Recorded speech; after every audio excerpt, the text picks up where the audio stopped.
Major phone carriers make you sign contracts with rigid data plans to trap you into a kind of forced phonogamy. Sounds pretty insecure if you ask me. At Consumer Cellular, we believe in a more consensual and healthy form of phonogamy, free of contracts and more flexible to your data needs. This way, you stick around not because we force you to with contracts and fees, but because you love our phone plans. Like ardently love our phone plans. Phonogamously. Consumer Cellular. When freedom calls, we're here to answer. Call us at 1-888-FREEDOM.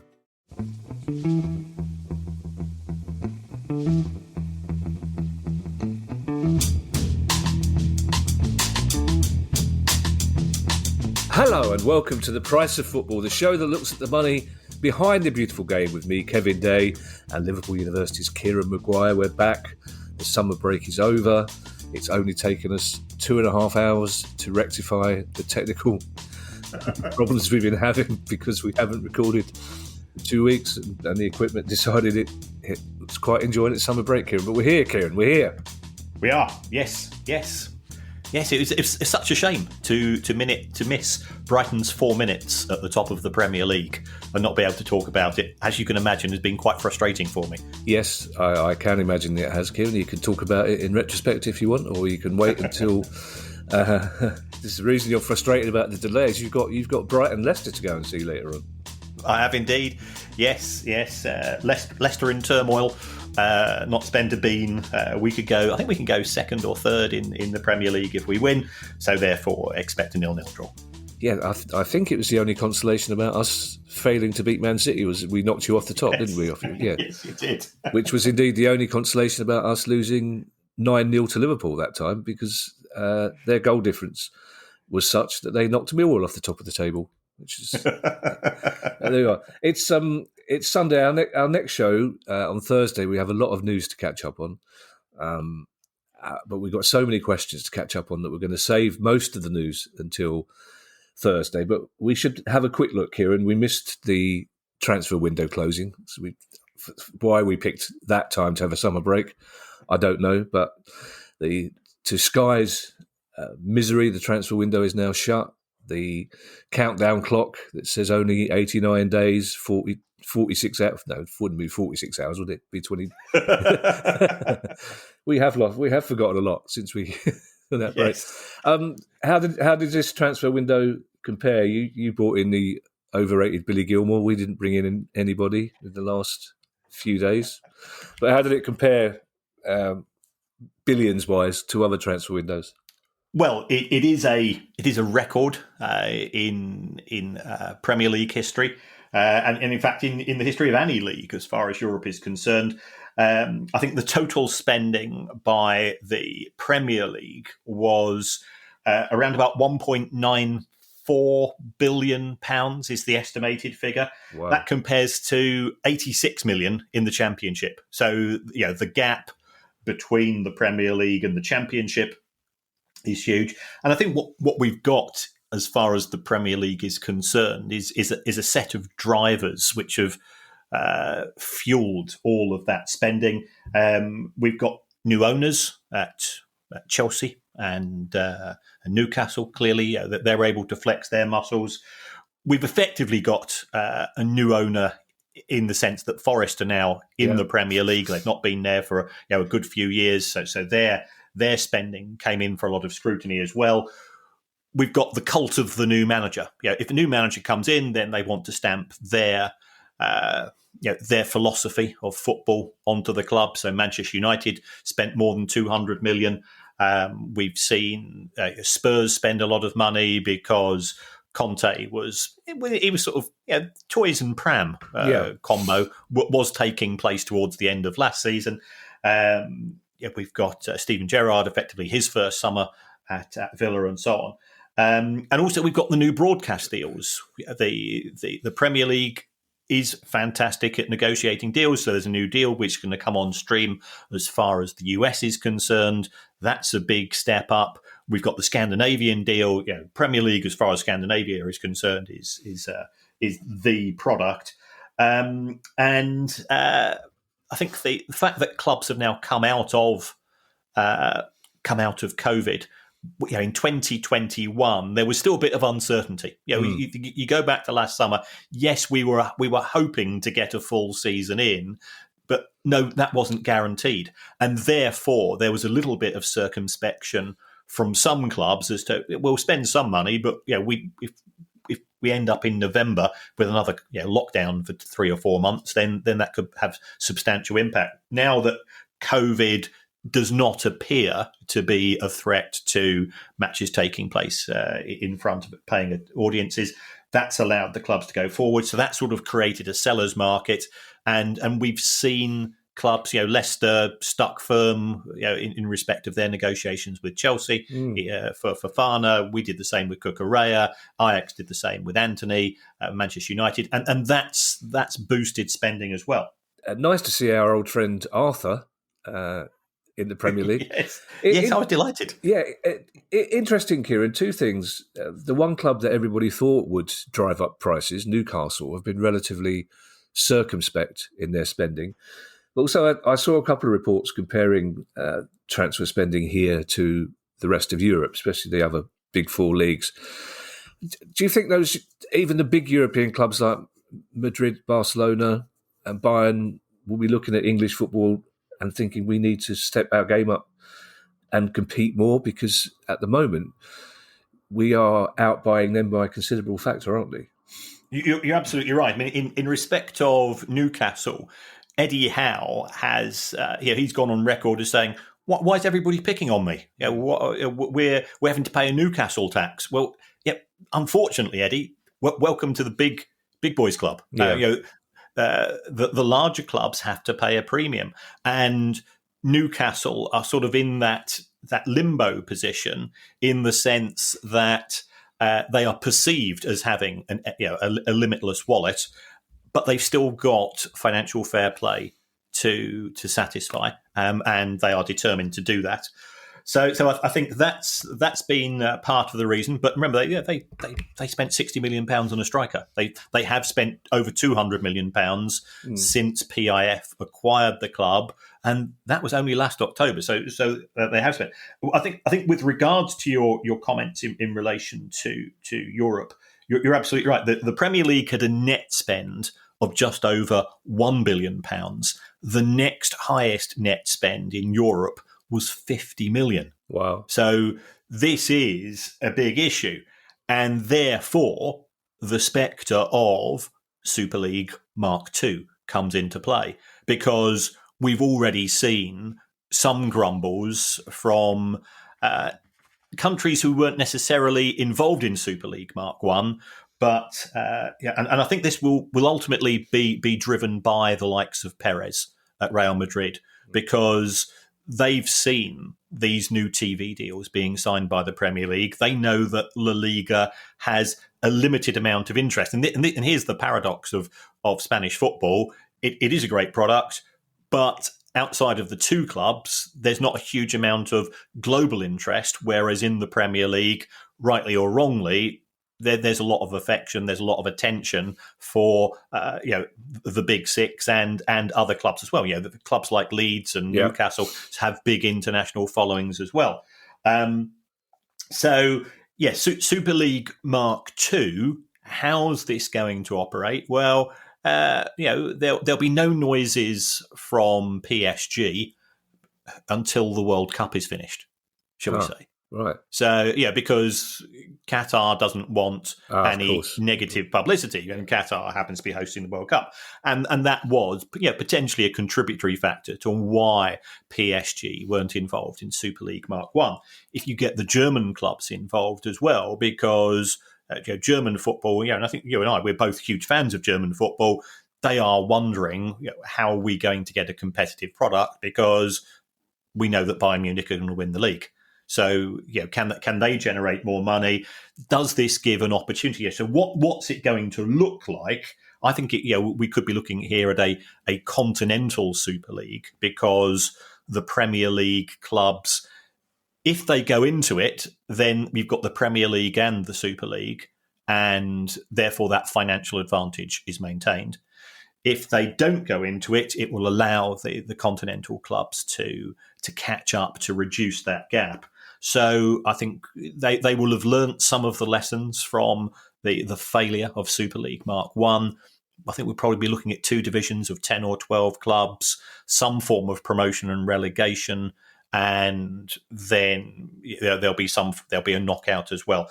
So that's the type of thing that I think we could see resurrected, but don't expect it this side of the World Cup. This is potentially a very big story you're talking about here, Kieran. Are you speculating that this may happen, or are you reflecting on whispers that you've already heard? It's more of the second camp. Okay. You've only got to look at some of the articles which are being read. But some of the articles which are being written. There's these constant noises about the gap between the Premier League, that the Premier League's now being referred to the Super League. There's certain, if you read the Spanish press in particular, and we know that certain newspapers, Marca, for example, is Real Madrid's in-house newspaper. Yeah. It might claim to be different, but it's you've only got to look at its reading. So there's rumblings and things are taking place in WhatsApp groups as they always have done, and clandestine meetings. But I would not be surprised if something is going to take place. I'm sure the Baroness was delighted that you spent most of your summer break translating and reading Spanish newspapers. Let's get on with the questions, Kieran. We've got some good ones. And the first question is a very interesting one, partly because it came by direct message this week from a senior executive at a fairly high-status football club. He or she didn't ask for anonymity, but in the circumstances, I think it's probably best that we keep he or she's name out of it. But it's a very interesting question. And the question is, he or she says that his club have had lots of offers this summer to buy players by paying zero up front, but then a large instalment in the second year of the contract. And he or she wants to know if that's a new thing. So basically, they want a standard amortised deal, but paying zero in the first year and double in the second year. Is this new, Kieran? Yes, I think this is football is ever evolving when it comes to the way that the numbers are organised, and I think this is reflective of the way that some clubs have got cash flow problems, and they are still desperate to buy a player, but they don't want to physically pay any cash now. If I want to buy something and I can't afford it, I don't buy it. But football's not like that, is it? We've seen the amount of pressure that is placed on managers, is placed on boards by fans. If you don't, so you just look at what's happened at Leicester. They were booed off. I think at half time in their most recent home match, and I think that's reflective of the fact that they've been in a challenging position when it comes to spending money. So what some clubs are trying to do is to effectively go on the never to a greater extent than before. So if you want to sign a player for 20 million, instead of paying 5, 5, 5 and 5, as you might do over a 4-year period, which we'll pay nothing now, we'll pay 10 in a year's time and then a couple of 5s. So it's all to do with cash flow management. It has zero impact upon FFP. It has zero impact upon amortization, because amortization is always completely independent of the cash flow. But I think this does show that there are still some clubs who, whilst football is still relatively awash with money, that money is being concentrated in the bank accounts of individual clubs. And there are still some clubs who are sort of having to take more of a hand-to-mouth approach.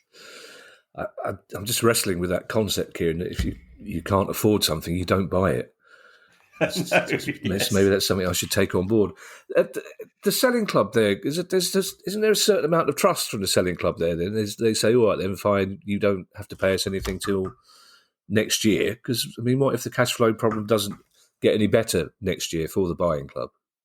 You're absolutely right. And if we take a look at the Premier League in total, based on its most recent accounts, and again, you can imagine how well this went down when the Baroness was sipping her mojitos by the pool. And there's Mika. Did you know that if we add together all of the amounts of money owed by all of the Premier League clubs on outstanding transfers, it comes to £1.56 billion.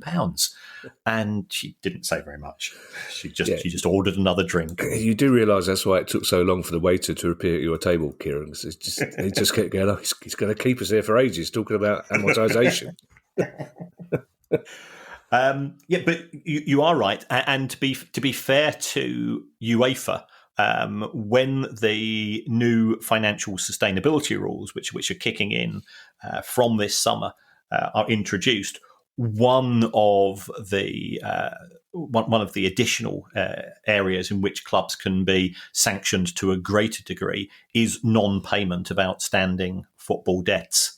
So I think UEFA have probably done their sums as well, and they realise that to a certain extent the football industry is a deck of cards in the sense that there is this element of trust that all payments will be made. And there have been grumblings, especially from some of the smaller clubs, but sometimes the bigger clubs don't necessarily play by the rules which you would consider to be fair. And this is not unique in football. If anybody's ever supplied, if you're a local supplier who's ever supplied large supermarkets or chain stores, you will have experienced similar issues. Certainly when in the days when I used to be an accountant and do the insolvency work, it was not uncommon to be running a small business in textiles or in foodstuffs, whereby 50, 60, 70% of their sales were to supermarket X, who said, we're not going to pay you in 30 days, we're going to pay you in 60 days. Yeah. And then you're absolutely knackered. Mm. Our next question comes from John Vince, who I assume is the same John Vince who always stands in the corner of the two windows at the back of the Parsons Arms before Palace games, which is one of the reasons, of course, I'm asking the question. It doesn't directly relate to football finance, Kieran, except it does, because there will be some huge compensation claims coming up off the back of this issue. And John's question is about dementia. John says it keeps cropping up, but appears to keep being swept under the carpet. It's been said that old footballs, when wet and heavy, have contributed to players in the past getting dementia, but new footballs may be lighter but fly faster, with possibly the same impact as an old wet football. So do football manufacturers now, when developing the football balls, investigate the impact on a player when heading it and the possibility leading to dementia later on? I think John's right. For the moment, it has been swept under the carpet, but there are indications that that's because the families of several players are getting together to launch a class action claim. And it could well be that clubs are looking at big compensation claims, but it is a big issue in football, Kieran, isn't it? It's an interesting question. It is, and certainly class lawsuits are potentially going to take place in other sports as well. There's a lot taking place in the NFL. We've seen rugby union in particular. Yeah. So as far as the issue is concerned, I think we need to look at it through slightly different lenses. If we start off with the dry weight of a football, that is still 14 to 16 ounces. I think that was set in 1872. Yep. 410 to 450 grams, if you prefer that. And I went on to the website of the FA just to check up on the details, and there haven't been any changes. And it says that the football should be produced using suitable materials, which it's a pretty broad. They don't say what unsuitable materials are, and then it should be spherical, and that's about as far as it goes. If we take a look at sort of the history of footballs, certainly from a historic point of view, when they were pure leather, and you and I are old enough to remember being at school with leather footballs when it was wet, they were absorbent if on a wet pitch. The first non-leather the first fully synthetic football didn't take place until Mexico '86. And I thought actually it might have been a wee bit earlier than that. As late as that, was it? It was as late as that, yeah. Wow. They were starting to use.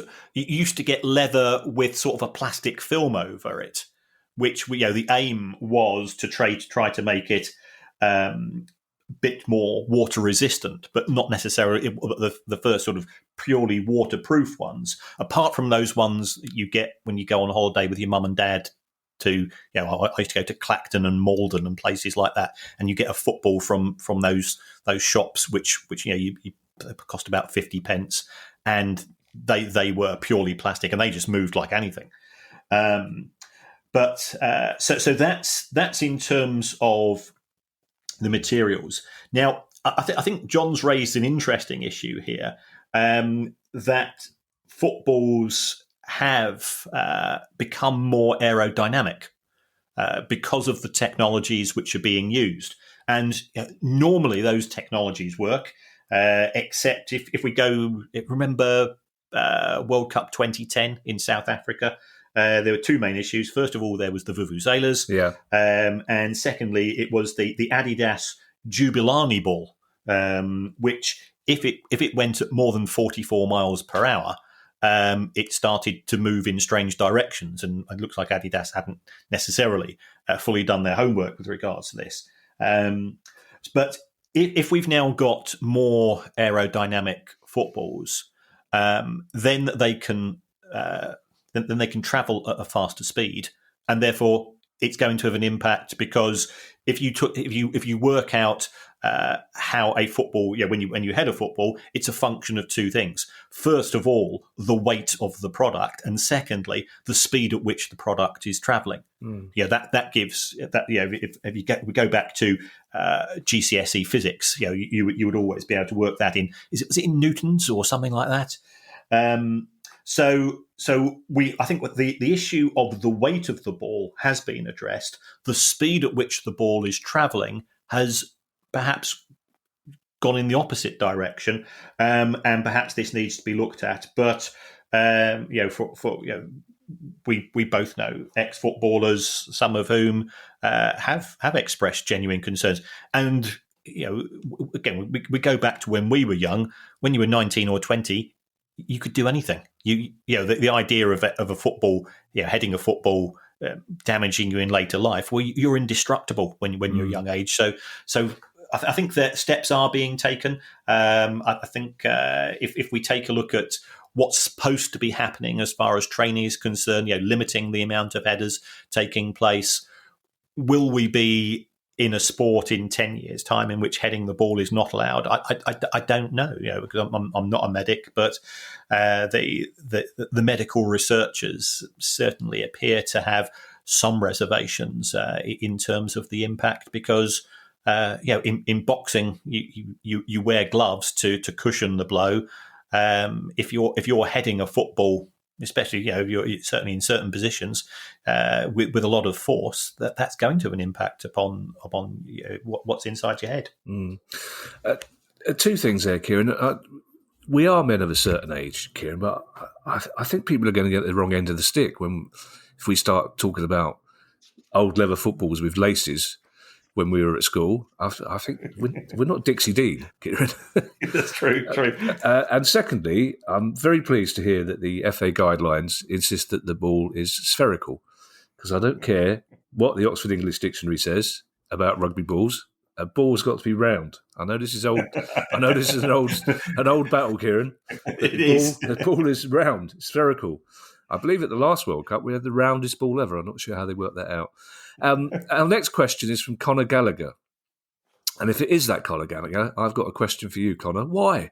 Why did you stay at Chelsea? They don't want you. Thomas Tuchel can't find anywhere for you to play. You could have gone to the World Cup just by coming around here, just down the road a bit, back to Sutton where you belong.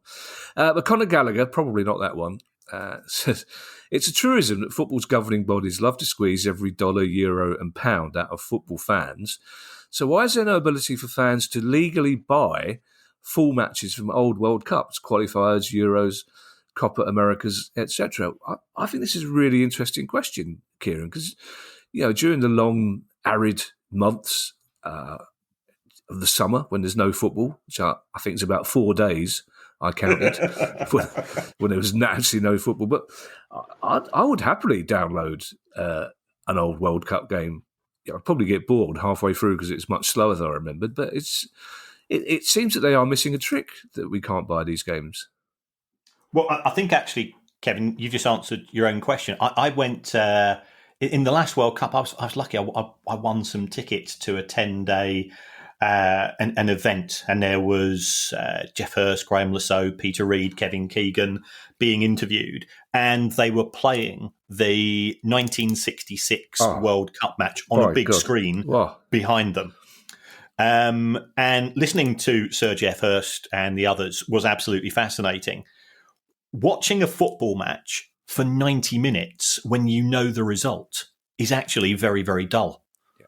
Because most football, if you actually take a look at a football match, most of it is pretty boring. And it's the uncertainty. The uncertainty keeps us tension. Where if you're winning a match with 15 minutes to go, the quality of the football is a complete irrelevance. You spend all your time looking at your watch and biting your fingernails. So I think the rights holders, and here I think we're probably looking at the likes of FIFA and UEFA. They will probably have tried this in the past by selling videos of individual matches. And again, I can recall, when we've had an occasional something to celebrate, the club sells the video afterwards, and yes, you buy it, and you go, Christ, it's on fast forward within 10 minutes. So therefore you end up watching the highlights, and you can actually get the highlights of most of these matches through streaming services and YouTube and so on. So what FIFA have done historically is that they've sort of done a summary of individual World Cups, and the BBC normally have this in sort of the 6 to 8 weeks before the World Cup takes place, that you'll have a summary of all the World Cups going back to 62 or 58, and you watch those, and an hour-long show showing all of the highlights is absolutely fantastic. But 90 minutes of an individual game where you know the result is just, it's not going to sell in terms of units, and it's just dull. Yeah, I may have told you this before, but a couple of years ago, for a potential TV project, a producer asked me to watch the entire 1966 World Cup final to find bits that might be potentially used with a comedy voiceover. No disrespect to Sir Jeff Hurst, but that was a terrible. It was just really I thought at one stage the time had stopped, and then to make things worse, I went through the whole thing and made some notes, and he went, "That's great. Could you just do another pass?" And I had to watch the bloody thing again. It's just even if I didn't know the result, I would have. If I was an England fan, I would have turned it off. Adrian Richards has a question about a subject we have discussed in theory before, but this is actually a specific application of it. And Adrian says that his question is a counterintuitive one, but should clubs always try to win to meet their obligations to season ticket holders? For example, Spurs lost the 2019 Champions League final, but did this outcome actually save them from significant future financial expenditure on win bonus, transfer fee, add-ons, the queue of agents trying to move their players on or negotiate pay rises, etc.? I think Adrian raises an interesting point here. What is the purpose of a football club? Is it to win trophies? If I was a Spurs fan and I'd found out that there had been a quiet word before the match, try to win, lads, but don't try too hard because it's going to save us X million pounds if we were runners up. I think there would be a bit of a rumble. The Spurs trophy cabinet is not looking as full as some of the fans would like it to be. So I think we could look at it. As far as the football match is concerned, there are a number of stakeholders. The owners are one, and they might be saying from a financial point of view, and this is an accusation which has been made at certain clubs in the past, just try to get fourth. Yeah. Yeah, and remember, Arsene Wenger used to say, "Yeah, fourth in the Premier League is the equivalent of winning a trophy." No, it's not. Right? Okay, it's not. You don't get the open top bus parade. You don't get that night of all nights to remember for finishing fourth and so on. It is financially very beneficial. That there's no doubt about that. But also, if we go back to sort of Spurs in the 2019 Champions League final, the players would have been on quite substantial bonuses to win. So whilst the owners might go, "Oh, we lost that," what a shame! But think of the money we've saved. The players will say, "Well, A, I've lost out on a medal, and that's what I'm here to do, as a footballer, and B, my personal sponsors, they were going to be paying me some bonuses, or we've got a bonus from the club as well. And then from the fans' point of view, traipsing away from a cup final that you've lost is not one of the greatest feelings on the planet. So, I think all of the stakeholders, with the exception of perhaps the club finance director, will still be wanting, and even most owners, they like to bask in the reflected glory of taking the club to success. I would have a night to remember if I finished fourth. That would be fun. Yes. I just like the idea of Spurs fans listening to this, relaxing with a cup of tea and a digestive, and then spitting the tea out when they hear a Palace fan and a Brighton fan talking about how little Spurs have won over the years. Frank Harburn, it's my favourite name of the week, I'd say. Frank Harburn sounds like he should have been a centre forward for Luton, doesn't it? Somewhere in the 50s. But Frank Harburn is a Peterborough United fan. And Frank says, since my beloved Peterborough United were relegated last season, there have been a lot of disgruntled posh fans on social media comparing us to Luton or Blackpool in terms of club size, saying we should be able to do what they're doing and consolidate a mid-table position in the Championship based on budget. Being social media, however, it's all opinions and very little research. Well done, Frank. That's the sort of curmudgeonly attitude that I like. So Frank basically wants to know, how do Posh compare financially to those two clubs? And is there any merit to the hypothesis that we should be doing as well as them? I think this is good stuff, Frank. We're slightly hamstrung here in the sense that the 21-22 results haven't been published, so I can't do a direct comparison. What I would say with regards to Peterborough, if we go back to the last time that Peterborough were in the Championship, which was in 2013. This is how I spend my Sunday mornings, folks, by the way.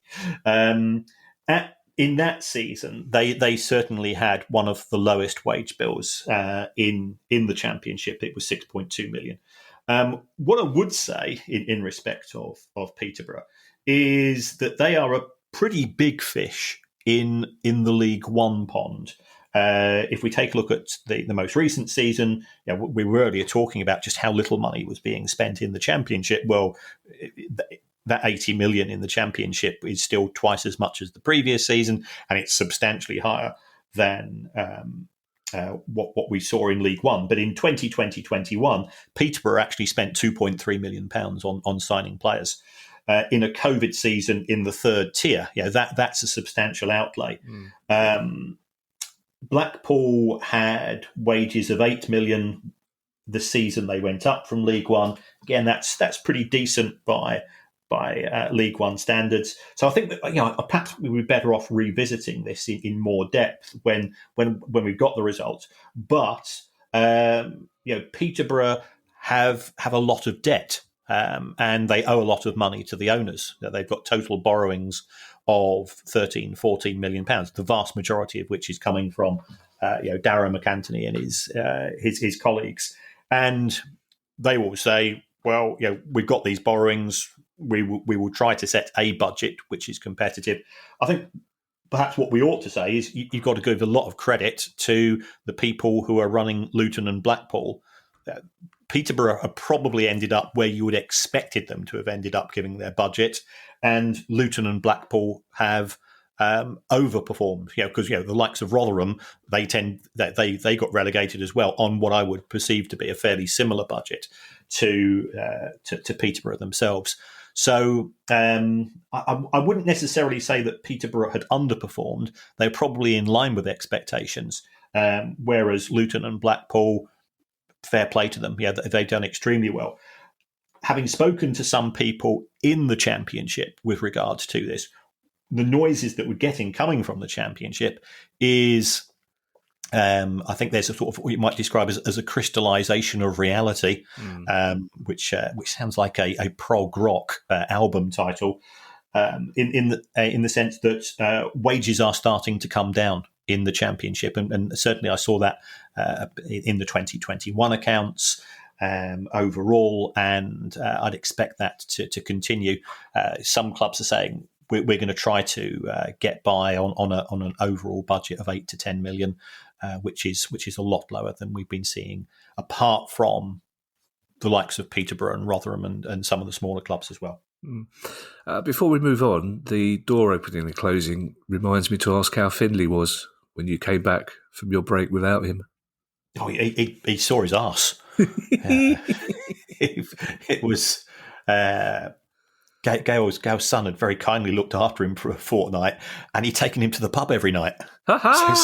So Finley was absolutely element. You can imagine, he was getting pork scratchings, and people were, because he's quite a photogenic dog. People were coming up to him and offering him, cheesy snacks. So he's had an absolute whale of the time. And now he sort of comes back to home. He sort of, okay, it's 9 o'clock.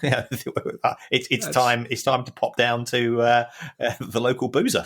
That's hilarious. I was just imagining Finley's face as he goes in the pub for the first time, thinking, "My entire life, all my 3 years on this planet, I've been fobbed off with middle class snacks, quinoa biscuits, and look at this, porky scratchings, cheesy snacks."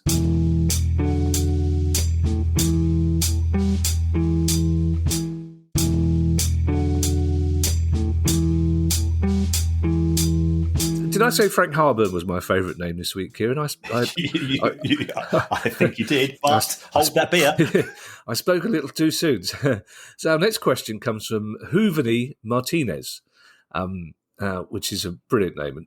Hooveny Martinez says, "Apologies if this has already been asked or answered before. Hooveny, we could have answered this question every week. I still would have asked it again, just for the pleasure of saying Hooveny Martinez out loud. But Hooveny's question is, why many clubs use Macquarie as their bank of choice for loans against future income from TV revenue? Are they the only bank to provide this facility, or do they provide the best rate, or is there some other reason? Thank you very much, Hooveny, for this one. Macquarie, who are known as the vampire kangaroo, that's their nickname. They're an Australian bank who have been involved in some deals where you go, I think there's some big losers here and there's some big winners, and the big winners of the bank and the big losers is society as a whole. They do have a specialist team which is involved in the sort of the entertainment industry in which football falls within that remit. I think they are willing to take on risk. And I think we've had this discussion before, in the sense that if you take a look at things from the position of a commercial bank, if you're the local branch manager of Barclays or NatWest and you lend money to a football club and things don't work out, you've then got that awkward conversation. How do I can't appoint administrators. I've got 20,000 people in this city or town that have got bank accounts who I know will be season ticket holders at the club. They're going to throw their toys out of the pram. I'm going to lose accounts. My kids go to the school in this city. They're going to be bullied. So the commercial banks don't want to take on the risks associated with lending money to football clubs, because football clubs get relegated and football clubs are sometimes run by idiots who can't manage their way out of a paper bag from a financial perspective. So therefore, Macquarie are willing to take on that financial risk because they don't have branches. So therefore, they don't have to worry about these things. And in addition, from their point of view, because they've done this before, they've got the weight of numbers. So if you lend money to one football club and it goes wrong, that's 100% failure rate. If you lend money to 20 clubs and one goes wrong, you've still got 19 deals which are successful. So they do have a specialist unit. They charge interest probably in the region of 8 to 9%. Mainly on transfer receivables. We were talking earlier about, I think, the first question about a club that was buying and selling players on credit. Well, the Premier League clubs themselves, they are due to receive over £500 million in outstanding instalments. What they do, they go to the likes of Macquarie and they say, well, I'm owed £40 million on this deal. Will you give me some cash for it? Here's 2 IOUs from another club. And Macquarie, they'll do their due diligence. Then they go to an insurance broker. Again, specialist insurance broker. The insurance broker will say, well, we will ensure that money gets paid. And there's a lot of people. There's quite a big supply chain in all of these deals, and then it's a bit like it's a classic duck. All of the actions taking below the water, whereas the focus is very much, as far as the media is concerned, on the transfer itself. Next question comes from Will Downs. I don't know Will Downs as far as I recall, but I do know that Will Downs is a proper football fan, because Will Downs is worrying, and Will Downs, like most football fans, has seen a worst case scenario and has rushed headlong towards it. And Will says it's been a chaotic few months at my club, Reading. My question is, what would the exit strategies be for Dai Yong, the owner, if he decided he no longer wanted to lose money by owning the club? Would he be able to simply dissolve the business if he no longer fancied it and wasn't prepared to underwrite the debts, or find someone who would? Are there any safeguards in place to stop this happening? What are the chances that we will be supporting Phoenix Club Reading AFC in the Vanarama League South in 5 years' time? Right, there's quite a few things to unpack there, Will. The options which are available to Dai Young are, if he decides he no longer wants to underwrite the losses of the club, and those losses are pretty substantial, because Reading have been regularly having wages 200% of income in recent years. He could put the club into administration, so therefore he relinquishes day-to-day control. And we know what's happened at Derby. The administrators then have to go and do a quick reconnaissance. Do we have enough money to run the club? The alternative to that is that you put the club into liquidation, and you effectively say, I'm going to. Yeah, and I remember, was it Middlesbrough in the mid '80s where we saw those news pictures of padlocks at the ground? So he could say, I don't want to go down that route. I'm going to liquidate the club, and then all of the contracts of employment are immediately terminated. All trading with the club ceases, and it effectively would have to hand back its golden share in the EFL, because it's no longer in a position to fulfil fixtures. That would be clearly worst case scenario. Are there safeguards in place with regards to this? No, there are no safeguards. Perhaps if we had an independent football regulator, as suggested by Tracy Crouch MP. We're back. Yay! How did you manage a whole summer break without texts from Tracy Crouch? There were texts from Tracy Crouch over the course Kieran. of the holiday. Yes, but I'm always transparent. I do say to the Baroness, just got a text from Tracy Crouch, and she just orders another mojito. I'm beginning to suspect that the Baroness might quite like the fact that you upset her. If every time you annoy her, she orders another drink. It's no wonder she stays with you. It's the only reason, I think. Yes. So are there safeguards? No, there aren't. We see amazing efforts from fans, but remember when Maidstone, they went bust. Yeah. It's always a risk. Do I expect Reading AFC to be in the Vanarama League South in 5 years' time? No, I don't. Mainly because I think that Reading are too attractive a proposition. Yeah. The stadium is a it's a decent size. It's relatively new. Reading have a solid fan base, and whilst things at Derby at times were not necessarily great, I think I was fairly consistent in my view that they would get through it, and that did prove to be the case. I think we could probably view Reading in a not dissimilar position to that. There are too many interested parties in football in terms of I'm constantly being asked, can I send off the accounts of this company X or company Y to individual Z because they're thinking of putting in a bid. And if I'm doing it and I'm just a teacher, then the professionals who charge for this, cause I haven't quite worked out. I'm always so flattered. I just help yourself.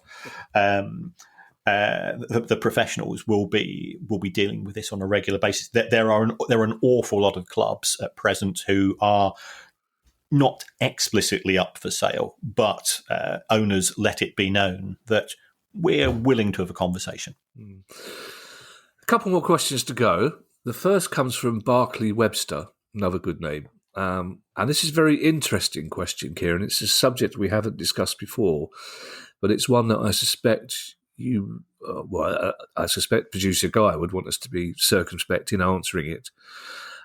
When Ian Hislop, Solomon Hughes and Richard Brooks of Private Eye magazine attended a parliamentary select committee meeting on standards earlier this year, they discussed MP Alberto Costa being given tickets to a Euro 2020 semi-final by Heineken.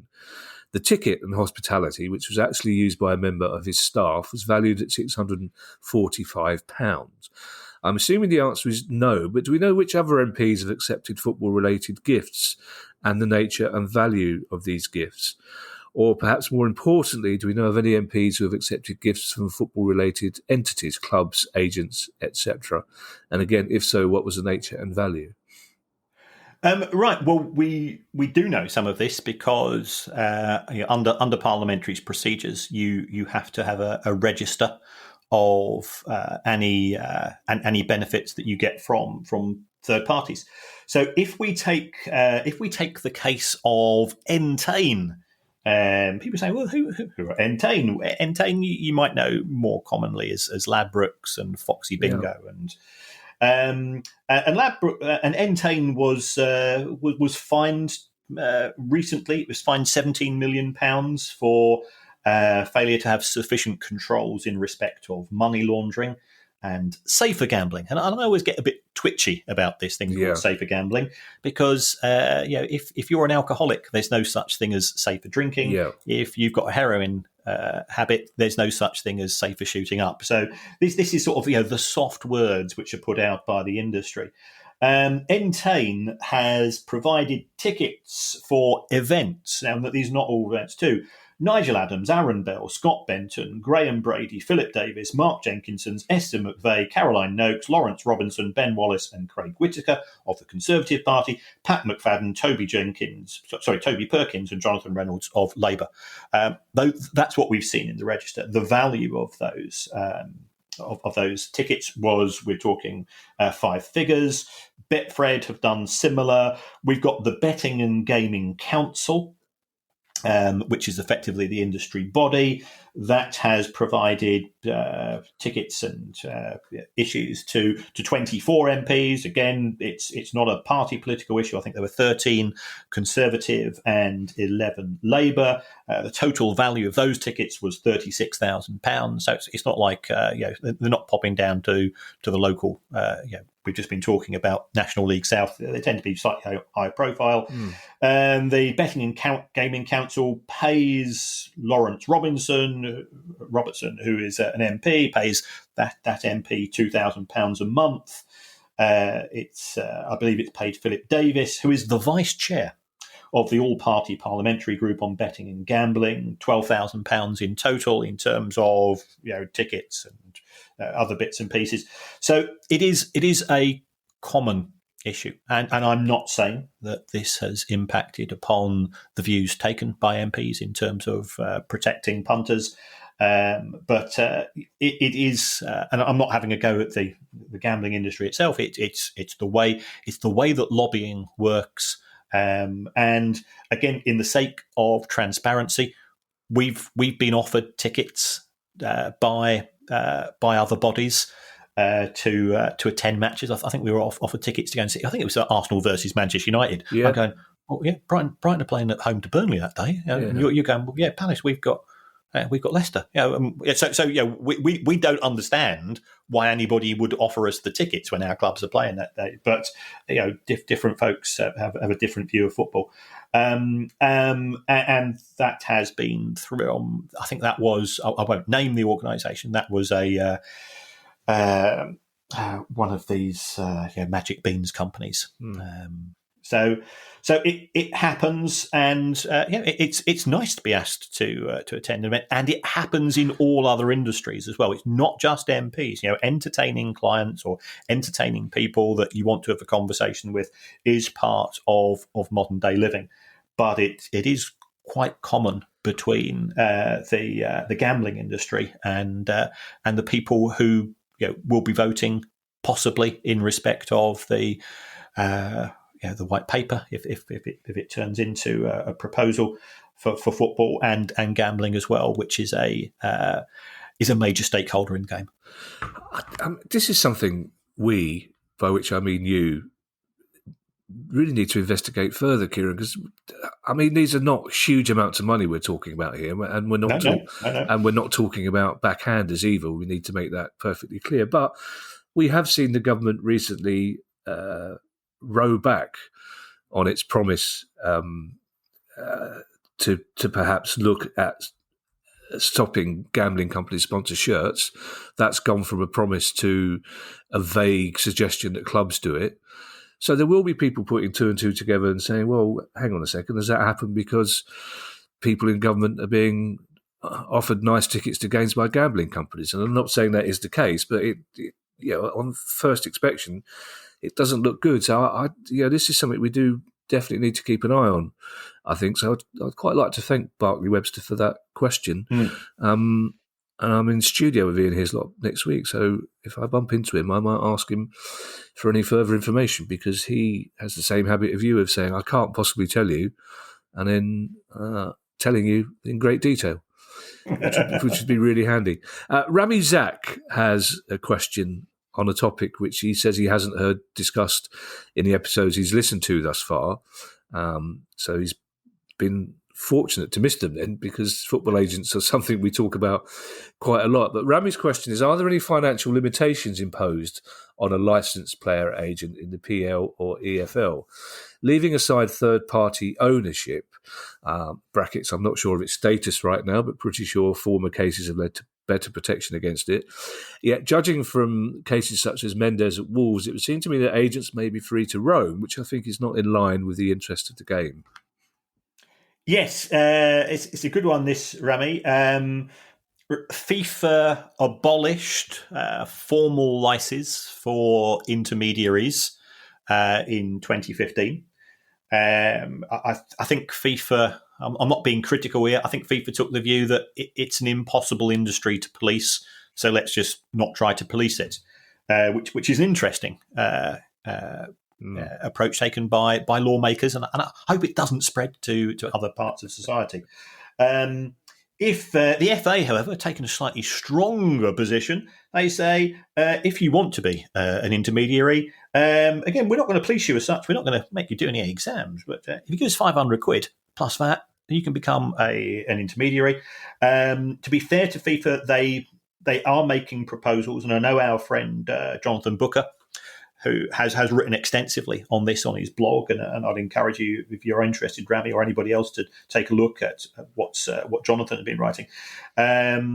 That FIFA are trying to impose limits. So in terms of being free to roam and free to charge, I think FIFA are trying to limit what can be charged by agents, and whether there'll be dual or triple representation, where an agent can represent the buying club, the selling club, and the player in a particular deal. We'll have to wait to see whether that goes ahead. So at present, it's it's pretty much a free for all. An agent can take as much commission as the other party is willing to pay them, but that might be reined in the future. It's always one of the facts that I like to surprise people with, Kieran, when inevitable pub conversations turn to football finance, because they don't know how little information I retain from week to week. But essentially, to be an agent in the Premier League, as you say, all you need to do is pay £500 and not have been in prison for a financial crime. You could have been in prison for any other crime, but as long as you've got 500 quid and you haven't got a record for defrauding somebody, then you're fine, which is an odd state of affairs, basically. There's no one.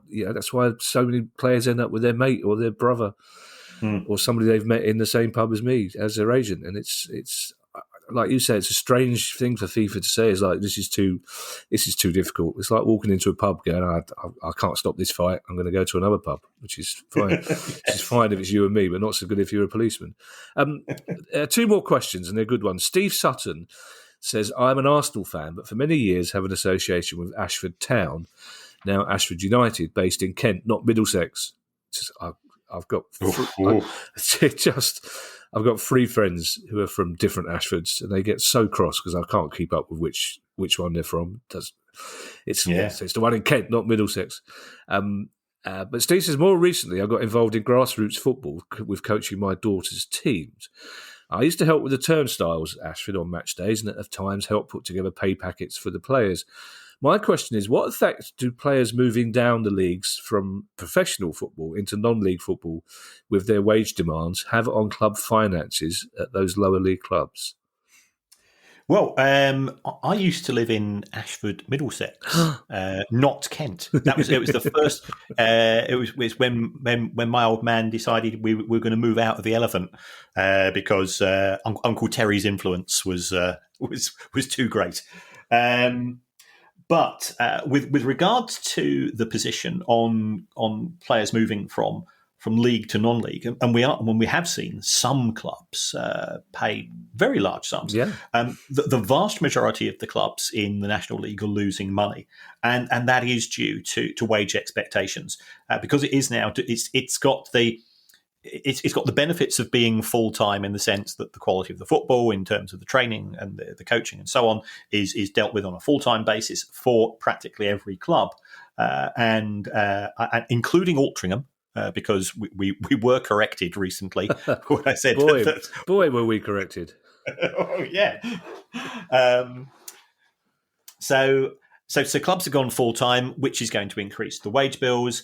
And I think the main difference is that the clubs in the National League tend to operate on 10-month contracts rather than 12 months in order to cut the bills down. But the wages are not necessarily sustainable, given that all of the clubs are losing money. So there is wage inflation in all levels of football. I think it's fair to say, I mentioned earlier that speaking to some people in the Championship, they feel that it's certainly plateauing and it is now starting to decline. And again, sort of some of the noises I'm coming out talking to people in Leagues 1 and 2, that's also the case. So perhaps we're moving to a slightly more sustainable model. I would expect that to be reflected in the National League. I think, however, part of the problem with the National League is because only 2 clubs are promoted, that again incentivizes clubs to overspend on wages because it's that much more difficult to get promoted to League 2. Is this a case for saying we should have 3 up, 3 down from League 2 to the National League to reflect the fact that the professionalism in the game has extended to a 5th tier? So players in the National League are not paid for 2 months of every year, is that right? That's right. But the vast majority of them are on one year contract, so effectively from the 1st of July to the 30th of April. I know when we had Lee from one of the local clubs down here in the southeast, he was telling us that, I think, at the time, and that does appear to be the case. if you've signed a 2-year contract, then you'll probably get paid for the 12 months. But most players are only on a 1-year contract, and therefore that contract expires on the 30th of April. Apologies to Lee from one of the local Southeast clubs. I can't remember which club it was either. Dulwich? I don't know. Our last question comes from Andrew Bissett, and it's a question I suspect a lot of people have been asking recently. It's one that I wouldn't ask Alan Shearer at the moment because he's very cross about VAR. And even I admit that Palace got away with that one against Newcastle, I have to say. But partly because I think VAR looked at Tyreek Mitchell's innocent little baby face and thought, how could he possibly have pushed anybody?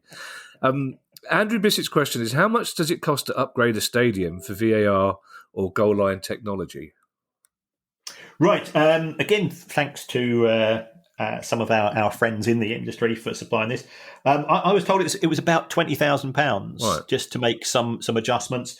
As far as the running costs of VAR are concerned, however, those are all paid centrally by the Premier League itself. And of course, the costs which are incurred by PGMOL, and that is subtracted from the pot before the pot is then distributed to clubs in terms of the prize money that they generate at the end of each season. It's an interesting one. I know, talking to a couple of club owners, Steve Parish in particular, he reckons a promoted club is going to be spending probably £5 million in the closed season to get the ground up to scratch with floodlights, internet, so on and so forth. The goal line technology thing is interesting because you have to pay to install it, but you don't own it, yes. which is a very interesting one. And I assume that if a club is relegated, the goal line technology is taken off them. That is the case. Yeah, it's a bit. It's yeah. Remember when we were kids and our mum and dad used to rent a television, from DER or Radio Rentals. It's not dissimilar to that. Yeah, I was always terrified of it. They were massive, weren't they, those TVs? They were. And yes. very hot. Yes, and very unreliable. Every now and again you think, I might have to turn this off because it's getting too hot. And then you think, well, what's the other alternative? We haven't got the internet yet. That would have been good as a 12-year-old if I knew the internet was coming. I could have made a fortune. Thanks to everyone who's donated to the pod via our Patreon page. If you'd like to make a small monthly contribution to the pod, that's very kind of you. Please go to patreon.com/priceoffootball. If you have a question you'd like answered on the show, email us at questions@priceoffootball.com. And I've really missed saying this. In the meantime, I shall hand you over to Mr. Kieran Maguire for his customary farewell. Well, as always, folks, thanks very much for the support for all of those Altrincham fans who have put us in our position. Boy, are we in our box. I think in our defence, Kieran, that's a corollary of the fact that we have such a backlog. That question was asked when they were very much a part-time team, and because we were giddy with excitement at going on a mid-season break, we didn't bother to check whether they still were. But thank you to all those Altrincham fans and all those fans of other clubs who decided they'd weigh in as well. Patreon is one way of showing a bit of love and affection for the show. The other way of doing that is to go onto your podcast app, and if you can give us a review, you can give us 5 stars. Things are worked out using algorithms, which me and Kevin just look blankly at each other when producer Guy gives us the weekly lecture on this. But it does help us when we're trying to book guests for the show. It does help us in the charts and getting sort of sponsors and so on. By all accounts, it doesn't matter what you say in your review. In fact, you don't even have to write a review. You can just give us 5 stars. You could even say you'd rather have the show presented by TV Smith, the lead singer of the Adverts, because I've been singing Gary Gilmore's Eyes for the last 72 hours to myself, and Jean-Claude Van Damme. Wow. He's a surprisingly nice fellow, Jean-Claude Van Damme. Do you know what? By bizarre coincidence, I was walking down Oxford Street the other day and saw a stall with a Gary Gilmore's Eyes T-shirt.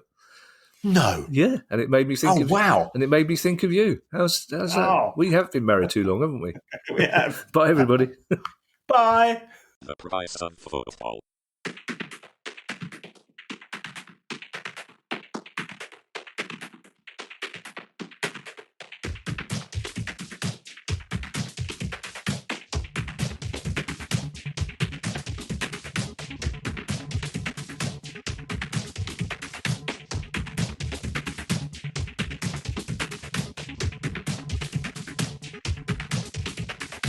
The price of football.